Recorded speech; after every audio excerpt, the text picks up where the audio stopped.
மரங்களை பற்றி நாம் சிந்தித்து வருகின்றோம். அந்த வகையிலே ஒரு உயர்ந்த மருத்துவ குணமுடைய ஒரு மரத்தை நாம் பற்றி சிந்திக்க இருக்கின்றோம். அந்த மரம்தான் வேப்ப மரம். இந்தியாவில் மிகவும் போற்றப்படும் ஒரு மருத்துவ மரமாகும். ஒரு கிராம மருத்துவர் என்று அழைக்கப்படும் மரம் நம்முடைய இந்த வேப்ப மரமாகும். அதை பார்க்கலாம். அந்த மரமானது மருத்துவ குணங்கள் நிறைந்தது.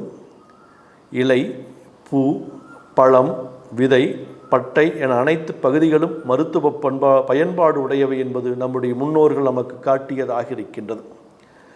இன்று இருப்பது போல நமக்கு பற்களை எல்லாம் தூய்மை செய்ய பசைகள் இல்லாத காலத்திலே நம்முடைய முன்னோர்கள் கிராமத்திலே இருந்த மக்கள் இன்றும் கூட அந்த வேப்ப மரத்தினுடைய அந்த குச்சியை தான் பயன்படுத்தி வருகின்றார். அது மருத்துவ குணமுடையதாக கசப்புத்தன்மையுடையதாக இருந்தாலும் கூட நமக்கு அது இனிமையுடையதாகவே முன்னோர்கள் பயன்படுத்தி வந்திருக்கின்றார்கள். அது கிருமி நாசினியாகவே பயன்பட்டு கொண்டிருக்கின்றது.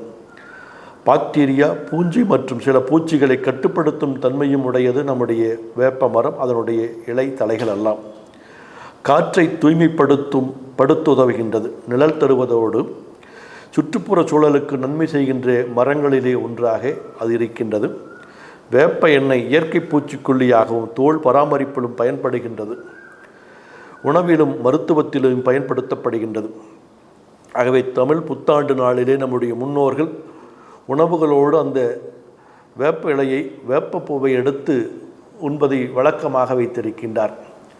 குறிப்பாக உவாதி என்று சொல்லுகின்ற தெலுங்கு வருட பிறப்பன்று நம்முடைய வாழைப்பழத்தோடு அந்த வேப்ப பூவையும் கலந்து கடலை போட்டதிலே உண்பது என்பது ஒரு மரபாக வைத்திருக்கின்றார்கள். ஏனென்றால் வெயில் காலத்திலே நமக்கு உடல் வேர்வைகளின் காரணமாக பல வெப்பு நோய்களெல்லாம் ஏற்படும். ஆனால் இந்த வேப்பம்பூவை சாப்பிடுகின்ற பொழுது நம்முடைய உடம்பானது பல நோய் எதிர்ப்பு சக்திகளை எல்லாம் உண்டாக்கி அதை தடுப்பதாக நம்முடைய முன்னோர்கள் அறிந்திருக்கின்றார்கள். ஆகவே தான் அந்த உவாதி பண்டிகை என்று தெலுங்கு வருட பிறப்பன்று வேப்பம்பூவை பழங்களோடு சேர்த்து அருந்துகின்ற ஒரு வழக்கத்தை ஒரு காலத்திலே வைத்திருந்தார்கள். நாங்களுடைய சிறிய வயதிலே அதை எங்களுடைய பெற்றோர்கள் கொடுத்திருக்கின்றார்கள். இப்பொழுது அந்த வாழ்வியலிலிருந்து மறைந்து விட்டது.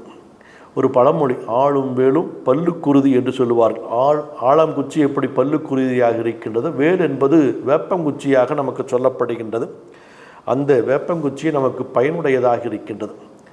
ஆகவே மரங்களை நடுகின்ற பொழுது மிக அதிக அளவிலே நாம் வேப்ப மரத்தை பயன்படுத்துகின்ற பொழுது நமக்கு நிழல் மட்டுமல்ல, அதனுடைய பழமும் அதனுடைய பூவும், அந்த பூவை எடுத்து நாம் காய வைத்து அதை உணவோடு சேர்த்து உண்பது, அதை நாம் எடுத்துக்கொண்டால் நம்முடைய உடல் ஆரோக்கியத்திற்கு அது பயனுடையதாக இருக்கும். ஆகவே வேப்ப மரத்தை நாம் ஒரு பயனுடைய மரமாக போற்றி பாதுகாத்து இன்னும் அதிக அளவிலே இந்த காடுகளிலே வேப்ப மரங்களை வளர்ப்பதற்கான ஒரு முயற்சியை மேற்கொள்வோமாக. திருச்சிற்றம்பலம்.